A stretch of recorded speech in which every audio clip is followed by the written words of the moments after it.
Digital platform पर आप सभी का हार्दिक स्वागत है। और हमारा चल रहा था टॉपिक प्रोटिस्टा। प्रोटिस्टा को हमने कंप्लीट कर चुके हैं। इसका लास्ट हेडिंग थी स्लाइड मोड्स अपंग कवक, जो जिम्नो का माइकोटा वर्ग में रखते हैं, असत्य कवक। और प्रोटिस्टा, इसको प्रोटिस्टा कवक कहते हैं, एनिमल फंगस बोलते हैं। ये हमारा प्रोटिस्टा कंप्लीट हो चुका है। आज हम चालू करेंगे प्लांटी। और प्लांटी में सबसे पहले पढ़ेंगे हम शैवाल एल्गी। लगाते हैं। तब तक आप चैनल को सब्सक्राइब कीजिए और वीडियो को अधिक से अधिक शेयर कीजिए।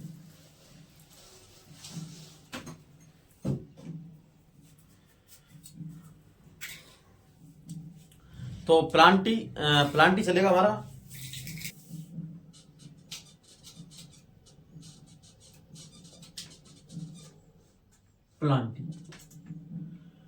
प्लांटी समझे हमारा। और इसमें हम सबसे पहले पढ़ेंगे एल्गी के बारे में।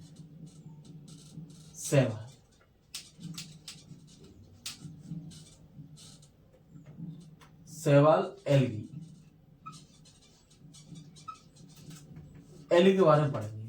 एल्गी के अध्ययन को एल्गोलॉजी या फाइकोलॉजी कहते हैं। अगर इसके अध्ययन की बात करें, किसकी, शैवालों के अध्ययन को एल्गोलॉजी या फिर फाइकोलॉजी कहते हैं। क्या कहते हैं? एल्गोलॉजी या फाइकोलॉजी।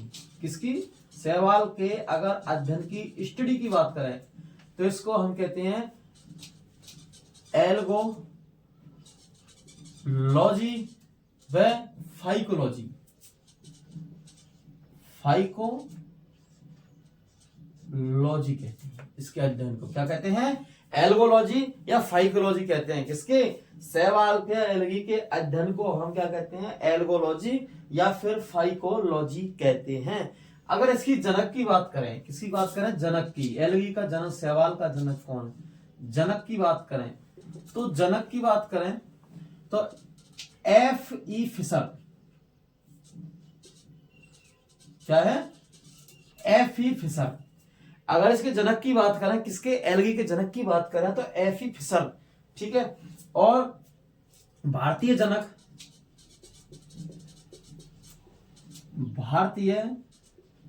की बात करें तो भारतीय जनक है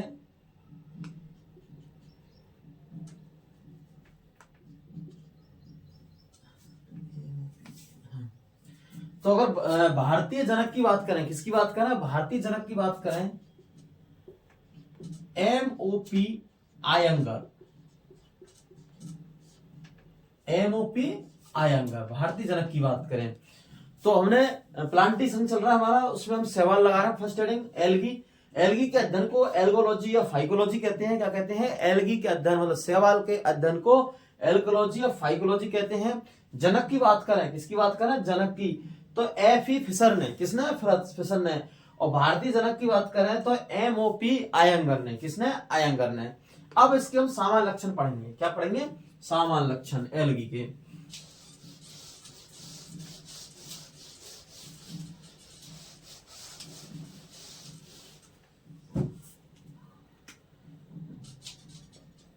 शैवालों के सामान्य लक्षण।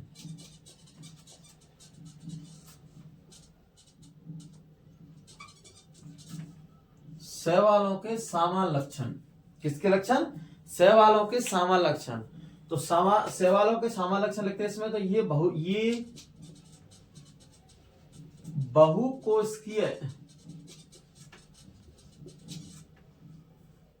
बहुकोशिकीय यूकैरियोट है। यूकैरियोट होते हैं। क्या होते हैं? ये बहुकोशिकीय यूकैरियोट होते हैं। कौन होते हैं? शैवालों के सामान्य लक्षण चल रहे हैं। शैवालों के सामान्य लक्षण है। और शैवाल कैसे होते हैं? ये बहुकोशिकीय यूकैरियोट होते हैं। कैसे होते हैं? बहुकोशिकीय यूकैरियोट होते हैं। ठीक है। नेक्स्ट पॉइंट देखते हैं। इनका पादप शरीर, इनका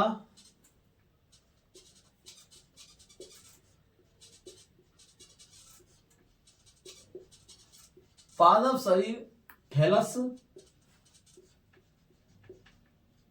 सदृश होता है। इनका पादप शरीर थैलस सदृश होता है। थैलस सदृश का मतलब होता है कि जड़ तना पत्ती में विभेदित। ठीक है, थैलस सदृश का मतलब होता है जड़ तना पत्ती में विभेदित। ठीक है, नेक्स्ट पॉइंट देखते हैं इनका पादप शरीर कैसा होता है, थैलस सदृश होता है। और नेक्स्ट पॉइंट देखते हैं इसमें संवहन तंत्र कैसे होते हैं, संवहन तंत्र एब्सेंट होती है। क्या होते हैं, संवहन तंत्र एब्सेंट होते हैं। क्या होते हैं, संवहन तंत्र क्या होते हैं, एब्सेंट होते हैं। किसके, सवालों में संवहन तंत्र एब्सेंट होते हैं। ठीक है, अगर बात करें कोशिका भित्ति, ये इंपॉर्टेंट है पॉइंट। कोशिका भित्ति पैक्टिन में पैक्टिन व सेलुलोज से निर्मित होती है, से निर्मित होती है। कोशिका भित्ति पैक्टिन व सेलुलोज से निर्मित होती है। क्या होती है, कोशिका भित्ति पैक्टिन व सेलुलोज से निर्मित होती है। क्या होती है, पैक्टिन व सेलुलोज से निर्मित होती है। तो संवहन तंत्र की, तो इसमें ये बहुकोश के यूकैरियोट होते हैं। इनका पादप शरीर थैलस सदृश होता है, मतलब जड़ तना पत्ती विभेदित होता है। संवहन तंत्र एब्सेंट होते हैं। कैसे होते हैं, एब्सेंट होते हैं। संवहन तंत्र एब्सेंट होते हैं। कोशिका भित्ति पैक्टिन व सेलुलोज से निर्मित होती है। कैसे होती है, कोशिका भित्ति सेलुलोज व पैक्टिन से निर्मित होती है। ठीक है, हाँ और नेक्स्ट पॉइंट देखते हैं ऊतक विभेदन। कैसा, ऊतक विभेदन एब्सेंट होता है। कैसा होता है, ऊतक विभेदन एब्सेंट होते हैं। क्या होते हैं, संवहन तंत्र एब्सेंट होते हैं, ऊतक विभेदन एब्सेंट होते हैं। कैसे होता है, ऊतक विभेदन एब्सेंट होते हैं। ऊतक विभेदन का मतलब होता है ऐसी कोशिकाएं जो विभाजन करना बंद कर दे। ठीक है, उन्हें ऊतक विभेदन कहती हैं। ठीक है, तो ऊतक विभेदन एब्सेंट होते हैं। ठीक है, अगर बात करें भूरे शैवालों में, भूरे शैवालों में एल्जीनिक अम्ल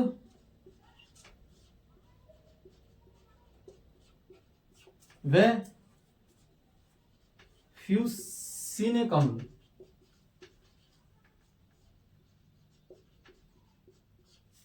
अम्ल होता है।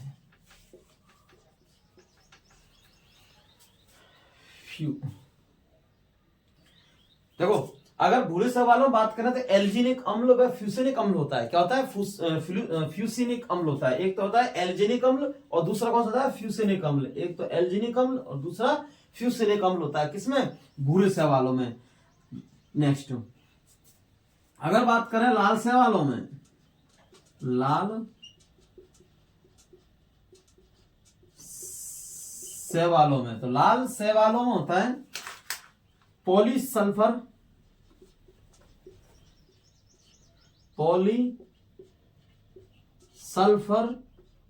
व एस्टर।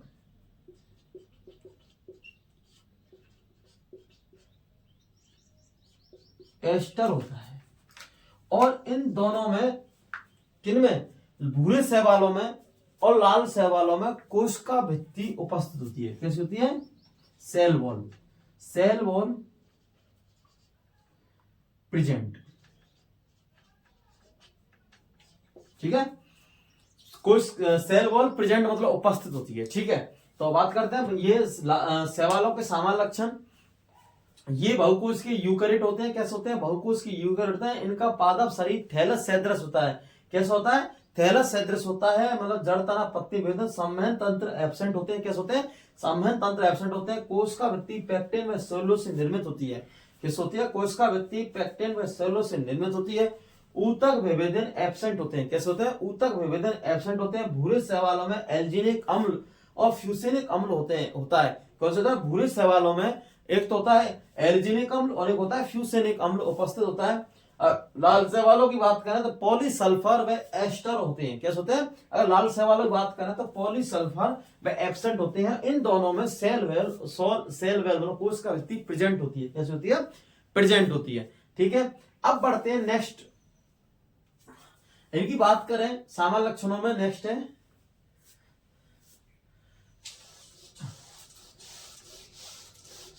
नेक्स्ट पॉइंट है इसमें सामान्य लक्षणों में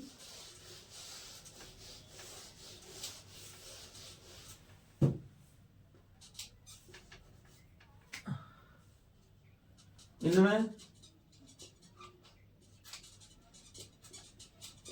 संचित भोजन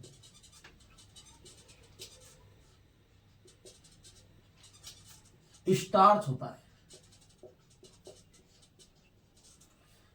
इसको लिखो इंपॉर्टेंट, इनमें संचित भोजन स्टार्च होता है। किसमें, इनमें संचित भोजन स्टार्च होता है कुछ शैवालों में, जबकि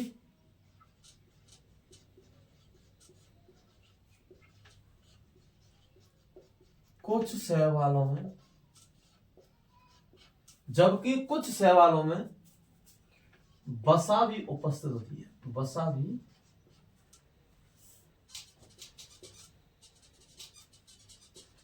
उपस्थित होती है। इनमें संचित भोजन स्टार्च होता है। क्या होता है, स्टार्च के रूप में होता है इनमें। किनमें, शैवालों में। शैवाल के सामान्य लक्षण चल रहे हैं, इनमें संचित भोजन स्टार्च होता है, जबकि कुछ शैवालों में वसा भी उपस्थित होती है। क्या होती है, वसा भी उपस्थित होती है। अब देखो हम यूलोथ्रिक्स की संरचना बना रहे हैं। देखो अब बनाएंगे हम यूलोथ्रिक्स की संरचना। किसकी बनाएंगे, यूलोथ्रिक्स संरचना।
ये हमारी क्या यूलोथ्रिक्स की संरचना है।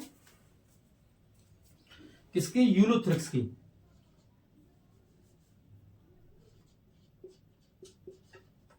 यूलोथ्रिक्स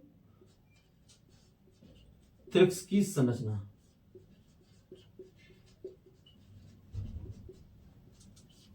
क्या है, यूलोथ्रिक्स की संरचना ये हमारी किसकी है, यूलोथ्रिक्स संरचना है। इसमें जो ठीक है एक चीज, दूसरा क्या है, ये शीर्ष भाग की सेल है। शीर्ष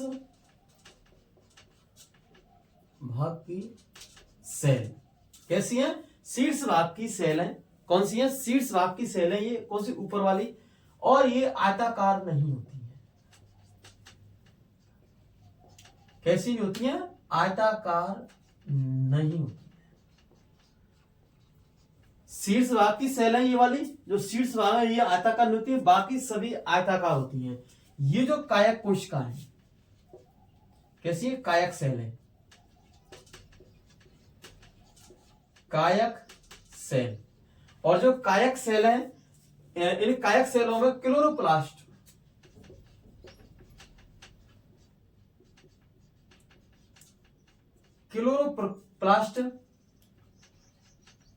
प्रेजेंट होता है। क्या होता है? इनके अंदर जो कायक सेल है इनके अंदर क्लोरोप्लास्ट प्रेजेंट होता है। कैसा होता है? क्लोरोप्लास्ट प्रेजेंट होता है। और ये क्या है? स्थापनांक है। कैसे है? स्थापनांक, स्थापनांक है। और स्थापनांक को इसको कहते हैं होल्ड फास्ट। ये क्या? होल्ड फास्ट है स्थापनांक। इसमें क्लोरोप्लास्ट एब्सेंट होता है। क्या होता है? इनके अंदर जो क्लोरोप्लास्ट है ये एब्सेंट होता है। क्या होता है? क्लोरोप्लास्ट एब्सेंट होता है। और इसकी ये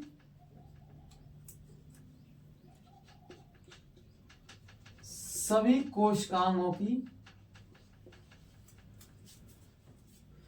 कोशिकाओं से बड़ी होती है, बड़ी होती है। और इनमें क्या क्लोरोप्लास्ट होता है, इसलिए ये प्रकाश संश्लेषण क्रिया नहीं करती है। ये प्रकाश संश्लेषण की क्रिया नहीं करती है। ये क्या है? ये प्रकाश संश्लेषण क्रिया नहीं करती है। क्या नहीं करती है? ये प्रकाश संश्लेषण क्रिया नहीं करती है। स्थापनांक होल्ड फास्ट और स्थापनांक ये फर्स्ट, ठीक है, स्थापनांक होल्ड फास्ट।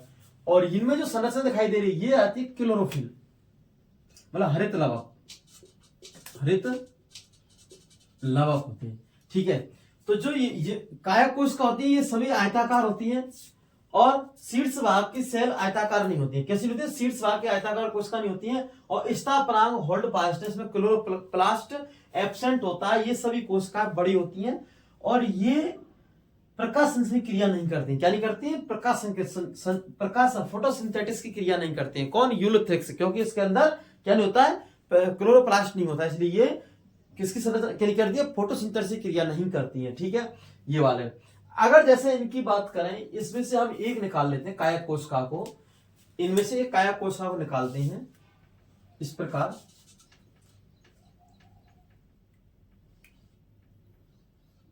तो जो कायक कोशिका हमने निकाली है ये कैसे होती है? मेखलाकार, मेखलाकार होती है। कैसी होती है? मेखलाकार। और इसी को कहते हैं पाइरेनोड, पाइरेनोड।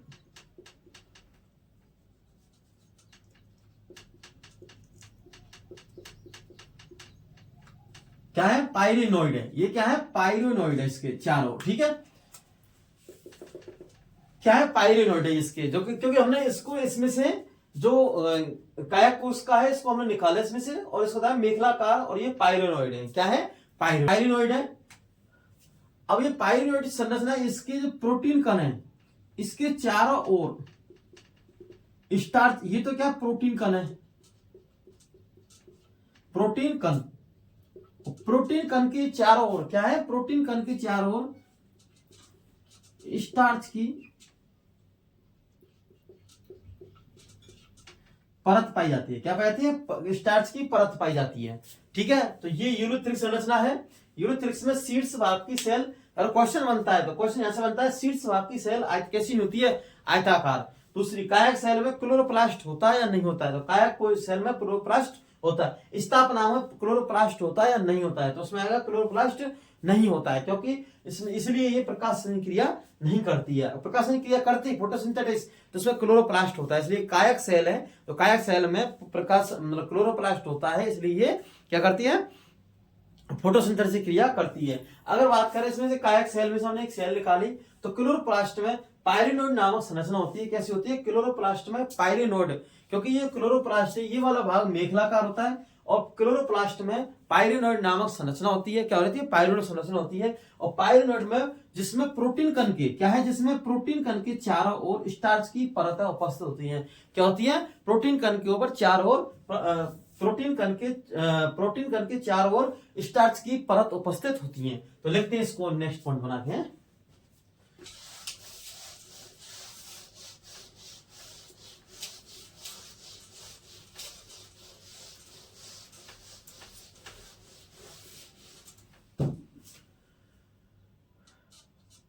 क्लोरोप्लास्ट के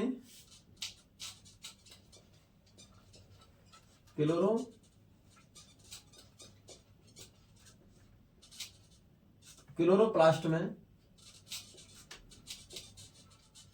पाइरेनोइड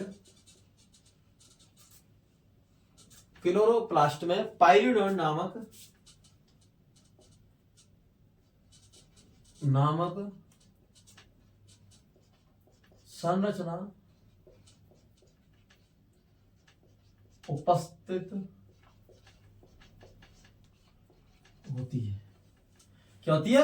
क्लोरोप्लास्ट में जो जो हमने बनाया आयताकार, ये क्लोरोप्लास्ट है, ये वाले, इनमें जो संरचना उपस्थित होती है, जैसे ये बनाए थे हमने सारे यूलिथ्रिक्स में इस प्रकार। तो जो ये जो क्लोरोप्लास्ट है, ये क्लोरोप्लास्ट में क्या होती है? पाइरेनोइड नामक संरचना उपस्थित होती है। और पाइरेनोइड संरचना उपस्थित होती है। पाइरेनोइड जिसमें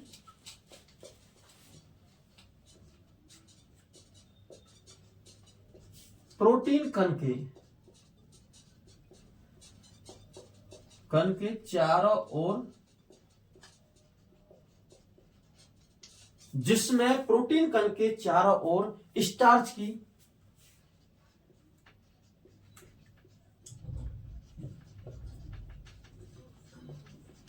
परत उपस्थित होती है। जिसमें प्रोटीन कण के चारों ओर स्टार्च की परत उपस्थित होती है। क्या होती है? प्रोटीन के चारों ओर स्टार्च की परत होती है। क्या होती है? प्रोटीन कण के चारों ओर स्टार्च की परत उपस्थित होती है। क्या होती है? प्रोटीन कण के या फिर प्रोटीन कण के चारों ओर स्टार्च की परत होती है। ये जो प्रोटीन कण है और इस प्रोटीन कण के चारों ओर, प्रोटीन कण और इसके चारों ओर स्टार्च की परत, किसकी परत होती है? स्टार्च की परत होती है। ठीक है, ये समझ में आ गया। अब बात करेंगे नेक्स्ट हेडिंग, ये लगाते हैं शैवालों में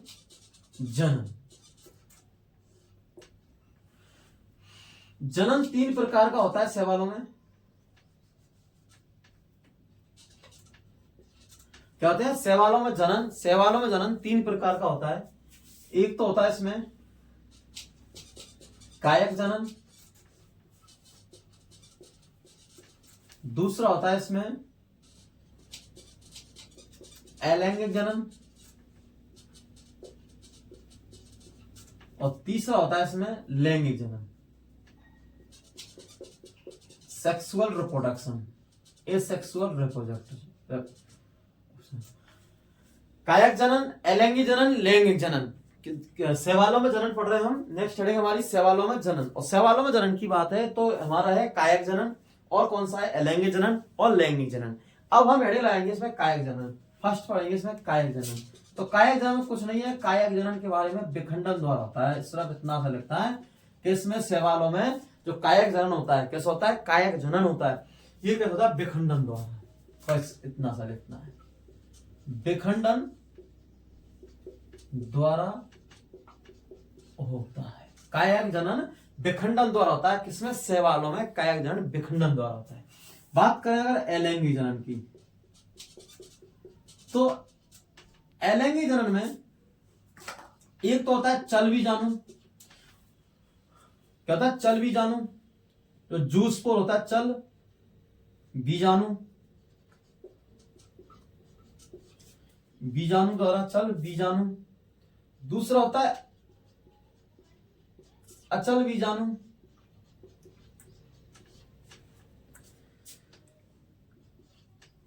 तीसरा होता है निश्चित द्वारा होता है इकाई नीट द्वारा। और फिफ्थ नंबर का ऐसा पामेला। कैसी अवस्था? पामेला। ठीक है, कैसी अवस्था? पामेला।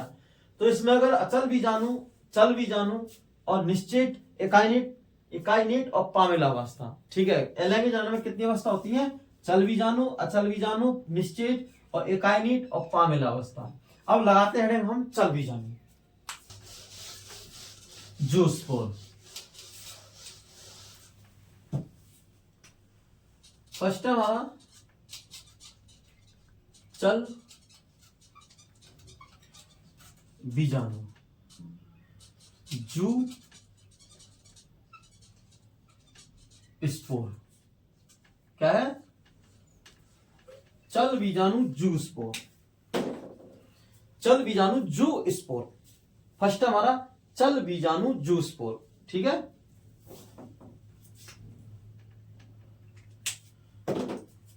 चल बीजाणु जू स्पोर है। ये क्या करते, ये प्रतिकूल परिस्थितियों में निर्मित होते हैं। क्या होते हैं? प्रतिकूल परिस्थितियों में निर्मित होते हैं और कायक कोश का क्या है, कायक कोश का विभाजन के बाद ये फट जाते हैं। क्या कहते हैं?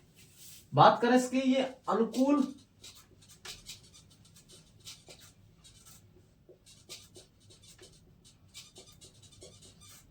परिस्थिति में निर्मित होते हैं।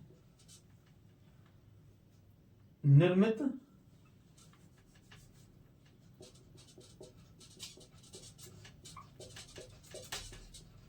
कैसे होते हैं? अनुकूल परिस्थितियों में निर्मित होते हैं। क्या होते हैं? अनुकूल परिस्थितियों में निर्मित होते हैं। कौन? चल बीजाणु। कैसे होते हैं? चल बीजाणु अनुकूल परिस्थितियों में निर्मित होते हैं। कैसे होते हैं? अनुकूल परिस्थितियों में निर्मित होते हैं। कौन? चल बीजाणु की बात करें, चल बीजाणु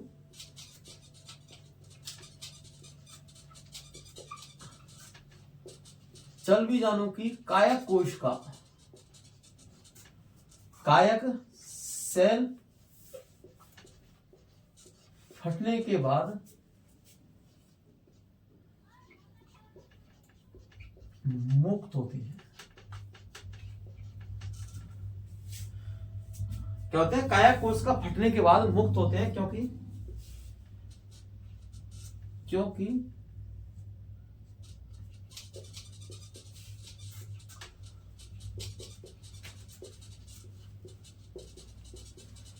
कायक कोश का, क्योंकि कायक कोश का, कौन सी कोश का है? क्योंकि कायक कोश का, क्योंकि कायक कोश का में, कायक कोशिका में जीव द्रव्य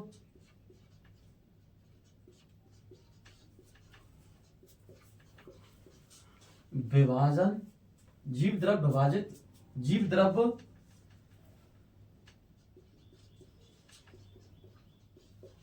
विभाजित होता है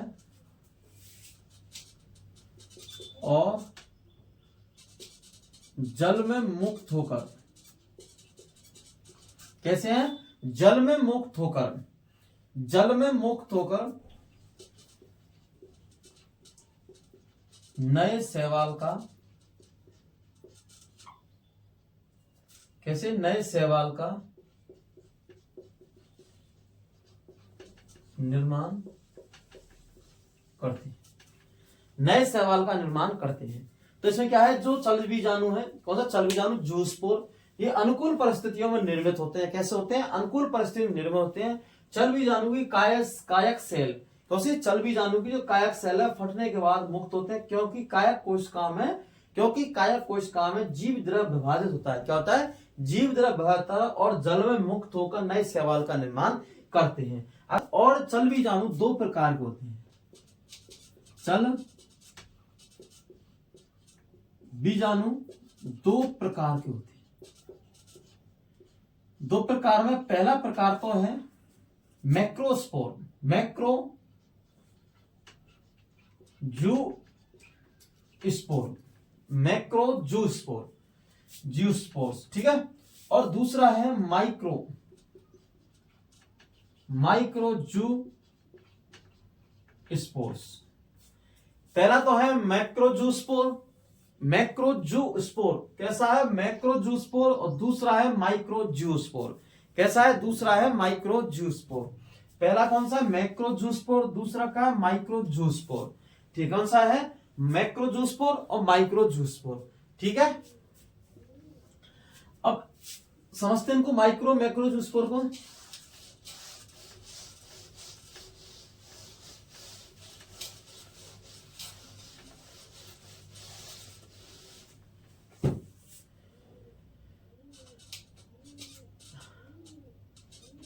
मैक्रो जूस्पोर और इधर है माइक्रो जू स्पोर्स। पहला है मैक्रो जूस्पोर और दूसरा है माइक्रो जूस्पोर। पहला कौन सा है? मैक्रो जूस्पोर और दूसरा क्या है? Micro zoospore. अगर इनकी बात करें माइक्रो जूस्पोर में ये फ्लैजेला है, इनकी संख्या होती है 4। कितनी होती है? 4। और अगर माइक्रो जूस्पोर की बात करें तो इन्हें फिजेलेजा मतलब फ्लैजेला की संख्या होती है 2। कितनी होती है? 2। अगर इनमें आई स्पोर्ट की बात करें तो शीर्ष भाग में किनारे की ओर होता है। प्रकाश ग्राही जो प्रकाश ग्राही है आई स्पोर्ट, इनमें किनारे की ओर होता है।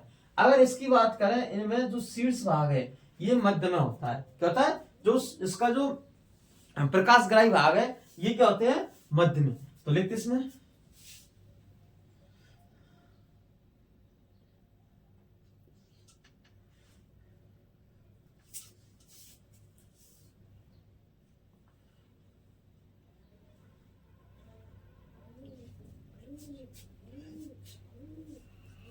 अगर बात करें किसकी? माइक्रोस्पोर की, ये आकार में बड़े होते हैं। क्या होते हैं? ये आकार में बड़े होते हैं, ये आकार में छोटे होते हैं। ये आकार में बड़े होते हैं, ये आकार में छोटे होते हैं। अगर बात करें फ्लैजेला की,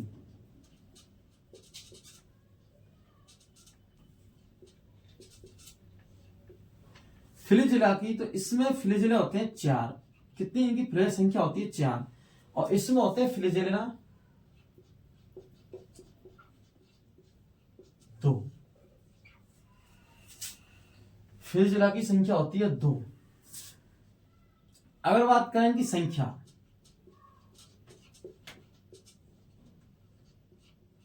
इनकी संख्या होती है 2 से 6 और इनकी संख्या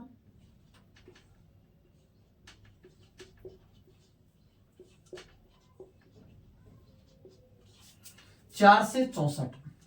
कितनी होती है?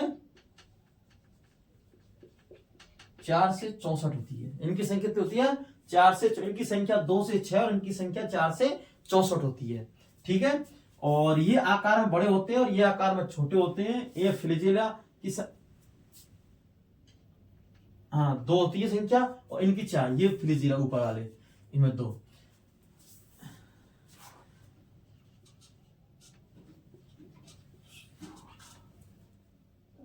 आई स्पॉट मतलब प्रकाश ग्राही।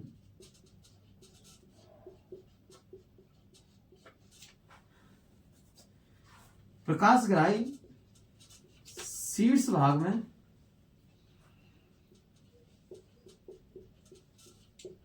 किनारे की ओर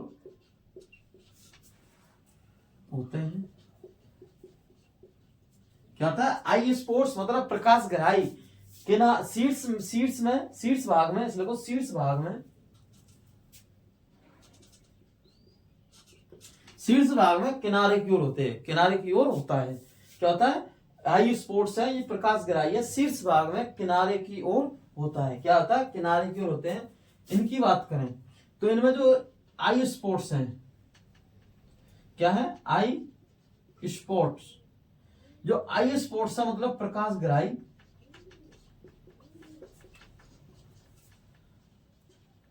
मध्य भाग में होते हैं।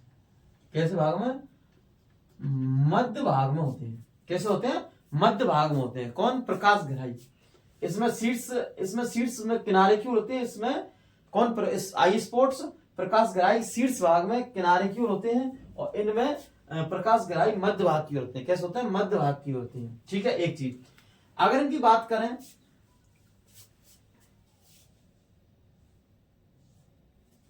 नेक्स्ट देखते हैं।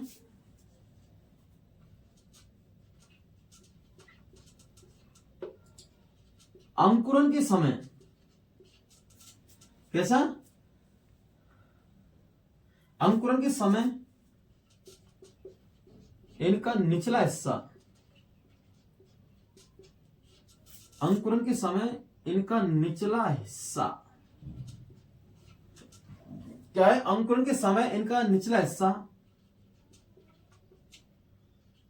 आधार से चिपक जाता है।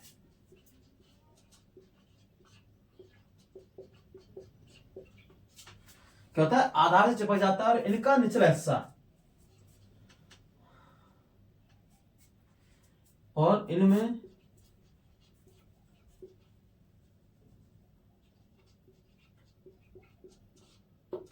अंकुरण के समय किस समय अंकुरण के समय शीर्ष भाग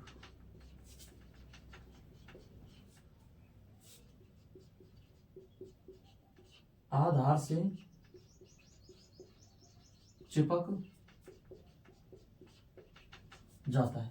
कहता है इनमें अंकुरण के समय जो शीर्ष भाग इनका जो अंकुरण के समय कि इनका जो क्या है अंकुरण के समय इनकी निचला हिस्सा कैसा निचला हिस्सा आधार से चिपक जाता है, जबकि इनमें अंकुरण के समय शीर्ष भाग आधार से चिपक जाता है। ठीक है, एक चीज ये मुक्त होने के बाद में कैसे मुक्त होने के बाद में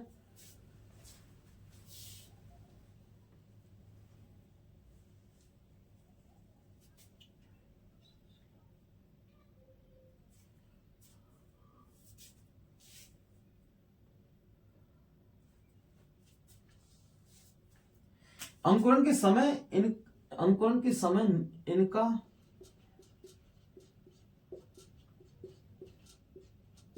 निचला हिस्सा आधार चिपक जाता है। ठीक है, एक और पॉइंट लिखते हैं, ये लिखते हैं कौन पॉइंट इनका ऐसा देखो ये जल में मुक्त होने के कुछ समय बाद अंकुरित होते हैं। ये जल में मुक्त होने के बाद कुछ समय बाद अंकुरित होते हैं। और यह लिख दो इसका पॉइंट, ये जल में मुक्त होने के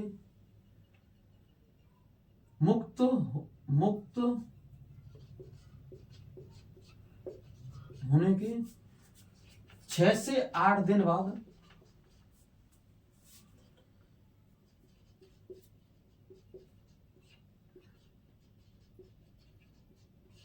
विश्रामावस्था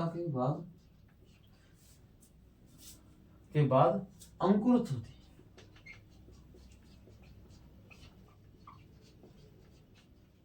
अंकुरित होते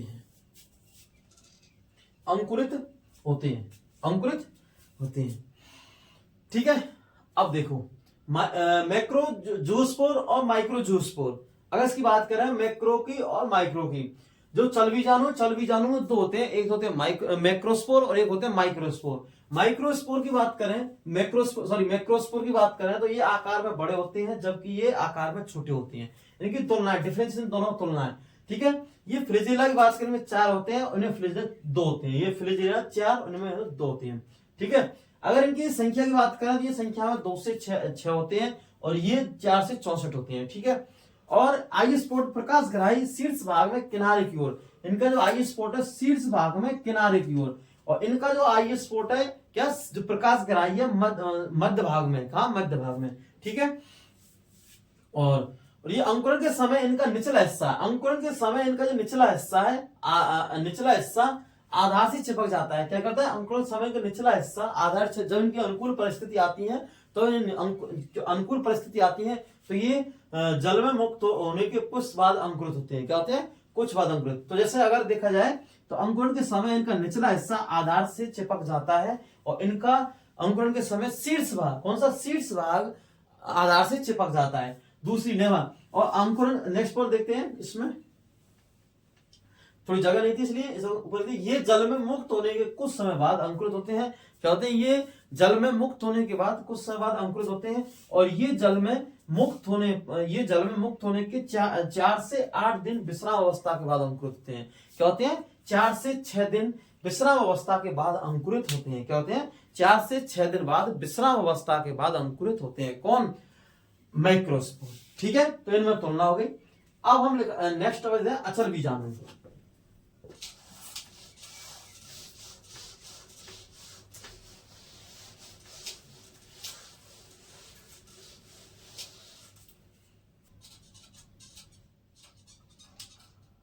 अचल बीजाणु क्या बनाते हैं? अचल बीजाणु मतलब अचल बीजाणु है मतलब एप्लोनोस्पोर। एप्लेनोस्पोर्स।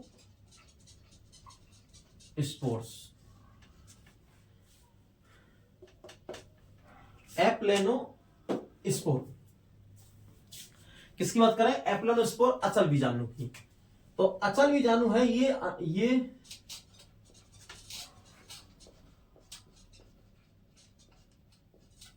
अनुकूल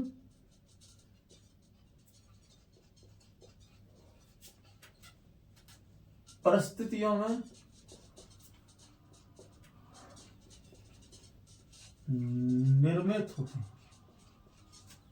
क्या होते हैं? ये अनुकूल परिस्थितियों में निर्मित होते हैं। कैसे होते हैं? अनुकूल परिस्थितियों में निर्मित होते हैं।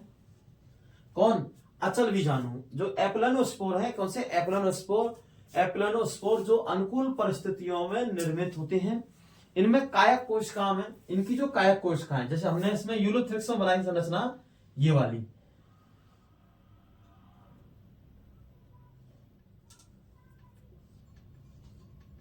इस प्रकार। तो ये आपको दिखाई दे रही है, ये कायक कोशिकाएं। कैसी है कायक कोशिका? इन कायक कोशिका में ही पुत्री कोशिका का निर्माण होता है। और ये मुक्त नहीं होती है। क्या नहीं होती है? मुक्त नहीं होती है। जैसे ये कायक कोशिका और कायक कोशिका में पुत्री कोशिका का निर्माण नहीं होता और ये मुक्त नहीं होती है। अंकुरन के बाद में फिर ये मुक्त होती है, ये फिर फटती है। अंकुरन के बाद में ये मुक्त होती है। क्या होती है? मुक्त होती है। ठीक है,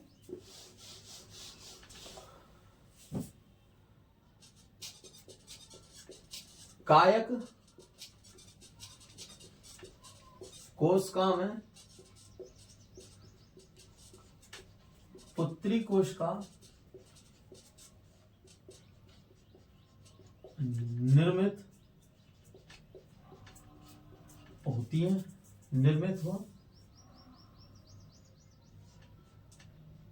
निर्मित होती है। कायक कोशिका में पुत्री कोशिका निर्मित होती है। क्या होती है? कायक कोशिका में पुत्री कोशिका निर्मित होती है, लेकिन वे मुक्त नहीं होती है। मुक्त नहीं होती है। कायक कोशिका में पुत्री कोशिका निर्मित होती है। कैसे होती है? कायक कोशिका में पुत्री कोशिका निर्मित होती है, लेकिन वे मुक्त नहीं होती है। क्या नहीं होती है?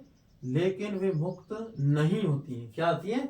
लेकिन वे मुक्त नहीं होती है। क्या नहीं होती है? मुक्त नहीं होती है। कौन? पुत्री कोशिका। और नहीं होते हैं अंकुरन के बाद में। अंकुरन के बाद में वे कायक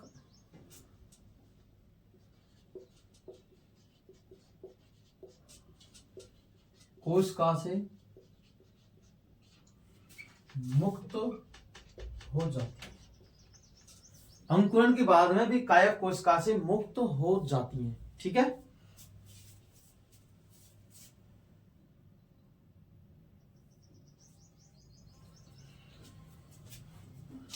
देखो, लेकिन मुक्त नहीं होती है। कायक कोशिका में अंकुरन के बाद हाँ कायक कोशिका पुत्री कोशिका निर्मित होती है, लेकिन वे मुक्त नहीं होती हैं। और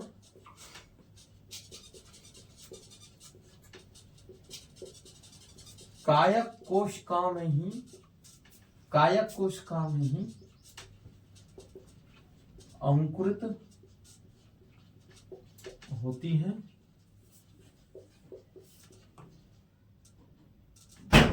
है, और अंकुरित होने के बाद में, अंकुरित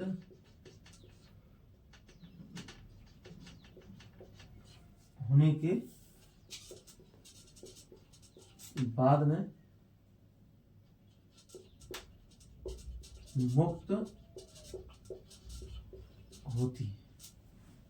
देखो, अगर जैसे हम अचल बीजाणु और चल बीजाणु की बात करें, क्या है चल बीजाणु अचल बीजाणु की बात दोनों डिफिनेशन करें, तो चल बीजाणु में क्या हुआ, अनुकूल परिस्थिति निर्मित होती है और ये कायक कोशिका के फटने के बाद में, ये कायक कोशिका के फटने के बाद मुक्त हो जाती है। लेकिन इसमें क्या है, जो अनुकूल परिस्थितियों में निर्मित होती है, लेकिन कायक कोशिका में पुत्री कोशिका निर्मित होती है। कायक कोशिका के अंदर ही क्या है, कायक कोशिका में ही पुत्री कोशिका का निर्माण होता है, और लेकिन ये मुक्त नहीं होती है। क्यों नहीं थी मुक्त, और ये कायक कोशिका में अंकुरित होती है। ये इसमें क्या है, कायक कोशिका में तो डॉटर सेल है, पुत्री कोशिका इनमें ही निर्मित होती है, लेकिन ये मुक्त नहीं होती है। और ये कायक कोशिका में अंकुरित होती है। क्या होती है, ये कायक कोशिका में अंकुरित होती है और अंकुरित होने के बाद में मुक्त होती है। क्या होती है, मुक्त। लेकिन अच्छा चल बीजाणु में ये कायक कोशिका के निर्मित होने के बाद में मुक्त या फट जाती है। ठीक है, इस प्रकार